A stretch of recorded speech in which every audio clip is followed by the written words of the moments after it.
Bonjour tout le monde, j'espère que vous allez bien, j'espère que vous vous portez bien, j'espère que tout le monde se porte bien chez vous et que vous entamez bien cette journée du 20 décembre 2022 et que vous négociez bien cette fin d'année 2022, une fin d'année terrible et terrifiante.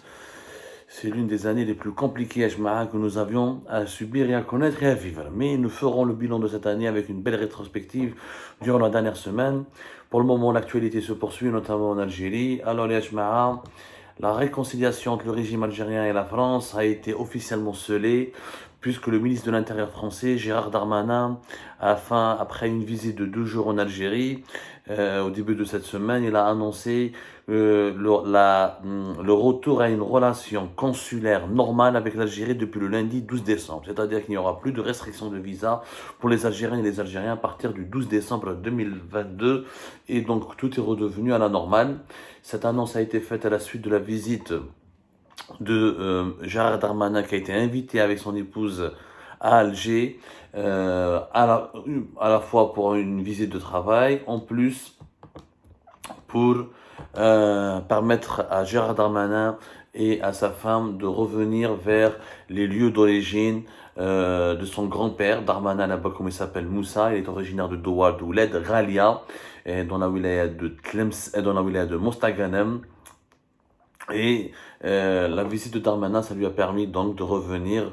Et c'est l'invitation, je dis bien hommage, la symbolique de la réconciliation des autorités algériennes avec les autorités françaises. Il a été invité personnellement.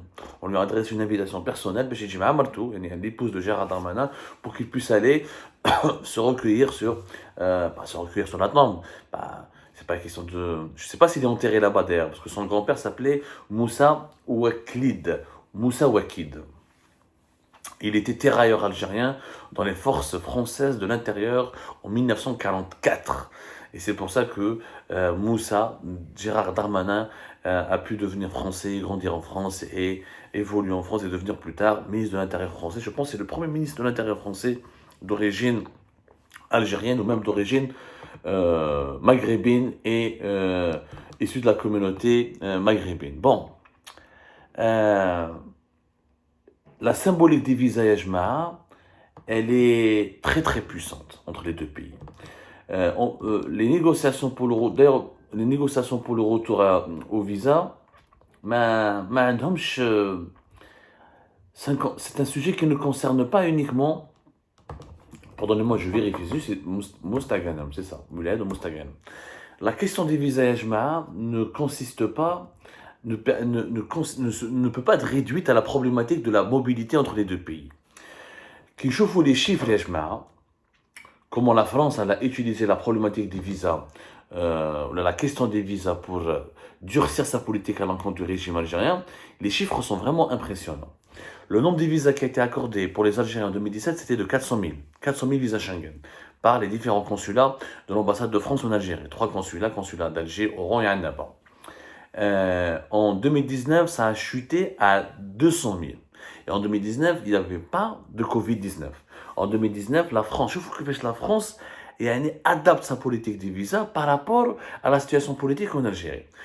2017, tout se passait bien, avec le régime Bouteflika entre Alger et Paris, c'était une lune de miel, une entente parfaite, pas de souci. 2019, crise politique en Algérie, la France a peur, elle réduit de moitié le nombre de visas délivrés. De 400 000, on descend à 200 000. Parce que la France, déjà, avait un nouveau clan au pouvoir, le clan Gaïd Salah, qui était clairement anti-français. Gaïd Salah, c'était parmi les plus anti-français de tout le pouvoir algérien. Les troubles politiques en Algérie ont inspiré beaucoup de peur à la France, où la France avait peur que l'Algérie bascule dans une crise d'instabilité, ce qui pourrait susciter un flux migratoire incontrôlable depuis l'Algérie. Donc, ça a descendu jusqu'à 200 000, de 400 000 à 200 000. Même en 2020, la crise sanitaire, ça s'explique. 100 000, des restrictions, les frontières fermées, etc. Il n'y avait même pas 100 000, visas délivrés. Retour à la normale à partir de 2022. On n'a pas encore les chiffres de 2021 et de 2022, les chiffres actualisés officiels. Mais est-ce qu'on va retrouver la barre des 400 000 visas délivrés aux Algériennes et aux Algériens en 2017? Moi, ça m'étonnerait. Franchement, je pense que jamais on ne pourrait jamais retrouver ça. Parce qu'on n'a pas encore retrouvé le niveau des relations algéro-françaises la symbiose qu'il y avait entre l'Algérie et la France à l'époque, en 2017, comme à l'époque du régime de Bouteflika. Tebboune maintenant a accéléré la réconciliation avec la France et la visite, ou en tout cas les étapes, le retour aux relations consulaires, l'invitation personnelle accordée à Gérard Darmanin, les visites d'Elisabeth Borne après fait octobre 2002, octobre 2022, les appels téléphoniques Ben Tebboune et Emmanuel Macron, le bisou chaleureux qui a été donné par Emmanuel Macron à Tebboune lors de la COP27 fait Sharm el-Sheikh. Ça rentre dans le cadre d'un processus de réconciliation qui a été entamé entre Alger et Paris. Sauf que, qui taqra la presse française, la France, les presses françaises en tout cas, ou les sources médiatiques les plus proches des autorités françaises, ou même les experts français, ils veulent nous faire croire que la question des visas a été utilisée par la France uniquement pour punir l'Algérie qui n'a pas voulu reprendre ces migrants clandestins ou illégaux qui font l'objet d'une procédure de reconduction aux frontières ou d'éloignement du territoire français par la France. Ce qui est faux, totalement faux. Il est vrai que d'apparence, quand on voit les polémiques et les débats, la question de l'immigration, c'est le terrain de boxe entre l'Algérie et la France. La question de l'immigration et des visas a toujours été le terrain de boxe. C'est-à-dire qu'officiellement, dans les apparences, les autorités algériennes, le régime algérien et la France, et les autorités françaises se battent toujours dans un combat de boxe à cause de l'immigration. Quand il y avait la crise qui a commencé entre Alger et Paris, quand Emmanuel Macron a refusé de cautionner totalement, parce que c'est quoi la crise? En fait, l'origine de la crise, c'est quoi? C'est pas l'immigration, c'est faux. L'immigration n'est qu'un prétexte.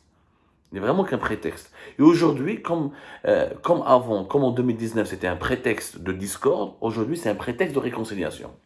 L'origine du problème, c'est qu'en 2017, la France soutenait l'Algérie de Bouteflika. À partir de 2019, la France ne soutenait plus l'Algérie de Gaï Saleh.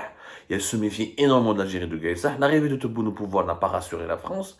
Et la France n'avait pas de garantie que le nouveau système politique en place à Alger pourrait stabiliser le pays, pourrait ne pas s'attaquer aux intérêts français, pourrait garantir la stabilité régionale. Il pourrait surtout tenir le pays et ne pas, parce que le cauchemar de la France, c'est que l'Algérie sombre dans une guerre civile, dans des périodes de troubles politiques qui peuvent mener vers le pire. Guerre civile, comme celle des années 90, longue période d'instabilité, ce qui susciterait un énorme flux migratoire. La France a vu que, juste à partir de fin 2020, début 2021, l'échec du Hirak a renforcé les flux migratoires. La question des haragas. Je venais les chiffres, encore une fois, il n'y a pas de chiffres officiels qui sont fidèles. On parle de plus de 20 000 personnes qui ont tenté d'immigrer en 2021 vers l'Espagne. On parle de plus de 25 000 haragas qui ont tenté d'immigrer clandestinement, ou là, qui sont arrivés clandestinement depuis l'Algérie sur le territoire espagnol. En réalité, ce chiffre peut être 30 000, 40 000, voire le double, parce qu'on ne calcule pas le nombre des Algériens qui quittent, qui arrivent à atteindre l'Espagne depuis les côtes marocaines, qui arrivent à atteindre aussi l'Italie, etc., depuis la côte tunisienne. On ne calcule pas le chiffre des embarcations qui n'ont pas été détectées, qui n'ont pas été identifiées par les forces navales, espagnoles, par la Guardia Civile, le service maritime, les gardes-côtes espagnols. Donc, c'est des chiffres qui sont approximatifs, mais on voit des augmentations conséquentes, de 20, 30, voire de 50. On a eu des week-ends, je vous avais 2021, conflit 2022, où en un seul week-end, 1500, voire 1900, jusqu'à 2000 haragas algériens qui débarquent sur les côtes sur les côtes espagnoles, ou là qui sont repêchés et secourus par les gardes-côtes espagnols, ou là par les unités de secours maritime des provinces de l'extrême sud de l'Espagne. Donc, la France a bien vu que ce régime n'était pas prêt à stabiliser le pays. C'est pour ça qu'en 2020, en 2021, Emmanuel Macron était très critique contre le régime algérien. Et d'ailleurs, il ne voulait pas traiter avec les militaires. Il n'était pas sûr que Tebboune détenait réellement le pouvoir. Il n'y avait pas la certitude. Il voyait bien que Chengrah et l'armée voulaient absolument partager le pouvoir avec Tebboune. Emmanuel Macron ne voulait pas traiter avec les militaires, ne voulait pas avoir un système militaire en place en Algérie, parce qu'il savait que les Français sont persuadés qu'un système purement militaire algérien en France, un système purement militaire en Algérie, va tout simplement créer que des problèmes pour l'Algérie, parce que la France, elle est marquée par les expériences des années 90. Pour la France, il faut retrouver l'Algérie de Bouteflika, c'est-à-dire un gouvernement, un régime semi-civil peut-être, mais un régime plus que civil que militaire, où les interlocuteurs sont les civils et pas les militaires, où les institutions sont dirigées par des civils, c'est clair, l'influence militaire en Algérie ne peut pas être éliminée à 100%, mais il faut qu'elle soit contrebalancée par un minimum d'une influence civile. Pour la France, une dictature militaire en Algérie, ça ne peut pas réussir. Ça n'a jamais réussi, ça ne peut pas réussir, ils ne pourront pas gérer l'économie, ils ne pourront pas gérer les problèmes sociaux, ils ne pourront pas gérer les problèmes de voisinage avec le Maroc et des pays voisins, ils ne pourront pas tenir le pays face aux problématiques externes, et surtout pour la France qui est dangereux, avant tout, que ce qu'un système purement militaire en Algérie sera totalement fidèle à la Russie de Vladimir Poutine, et l'Algérie deviendra un satellite officiel, voire une base arrière, ou une caserne russe, en plein cœur du Maghreb et en plein cœur de la Méditerranée. C'est pour ça que la France ne l'arrangera jamais et elle ne l'acceptera jamais qu'un système purement militaire domine l'Algérie. C'est pour ça que Macron a tout fait pour aider Tebboune, pour reconnaître la légitimité de Tebboune et pour dire au régime algérien, je ne me réconcilie avec vous que si Tebboune est mon seul et mon premier interlocuteur. Ici, il a les pleins pouvoirs entre ses mains. C'est la réelle politique française en Algérie. Donc, c'est le fond du problème entre la France et l'Algérie. Ce n'est pas les visas, l'immigration. Les visas et l'immigration, c'est les armes qui sont utilisées. L'Algérie, par exemple, elle a utilisé l'arme des laissez-passer consulaires qui sont importants et indispensables pour l'expulsion des migrants illégaux et clandestins durant toute l'année 2020 et 2021. Bon, 2020, par exemple, comme quelques exemples, comme quelques chiffres, le taux d'exécution, tout ce qu'on appelle en France des obligations de quitter le territoire français. Ils étaient d'environ 22% en 2012.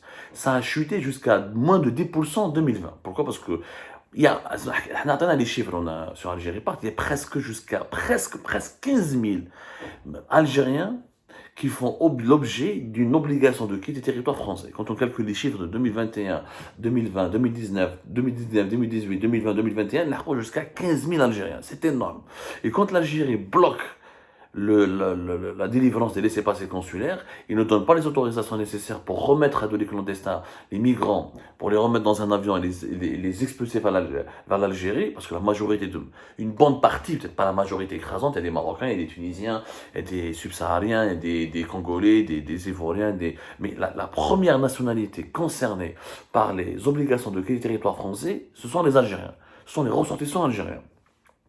Alors, entre janvier et juillet 2021, en pleine crise avec la France, l'Algérie n'a délivré que 31 laissez-passer consulaires pour 7731 demandes françaises. Et les Français ont voulu expulser 7731 migrants algériens, et l'Algérie n'a donné que 31. C'est-à-dire comme la France elle a réduit, et elle a réduit systématiquement le nombre des visas délivrés, l'Algérie aussi elle a réduit le nombre des laissez-passer consulaires délivrés.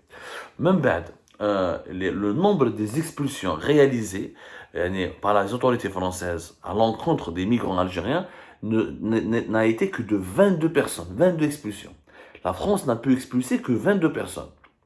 On a eu un taux d'exécution des obligations de quitter le territoire français qui était de 0,2%. Les Marocains, c'était 2,4%. Même avec le Maroc, ils utilisent aussi l'arme de l'immigration et l'arme des laissez-passer consulaires, mais avec l'Algérie, c'est encore plus radical, comme l'indiquent les chiffres. Maintenant, ça s'est beaucoup amélioré. Et je vous comment les chiffres, comment ils évoluent selon les rapports politiques entre Alger et Paris. Maintenant, en 2022, Gérard Darmanin a déclaré que le taux d'expulsion a augmenté de 20%, notamment vers l'Algérie, et que la France a pu expulser 3200 individus. Ça a été avec une accélération notable durant ces derniers mois.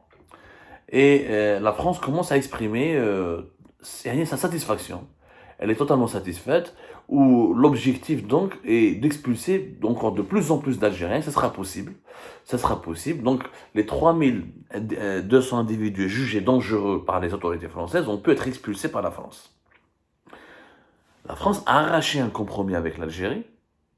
L'Algérie ensuite a arraché un avantage à la France, le retour aux relations consulaires. Je vous rappelle que cette décision de restreindre les visas, ça a été pris depuis 2021.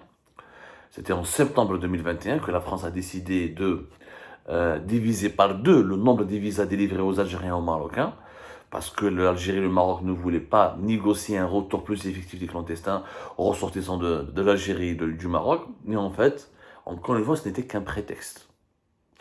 Le visa, les visas, les laissez-passer consulaires, l'expulsion des migrants algériens ou marocains, notamment algériens, je parle du cas de l'Algérie, mais du cas du Maroc c'est similaire, euh, c'est des armes utilisées pour régler des problèmes politiques entre les deux pays.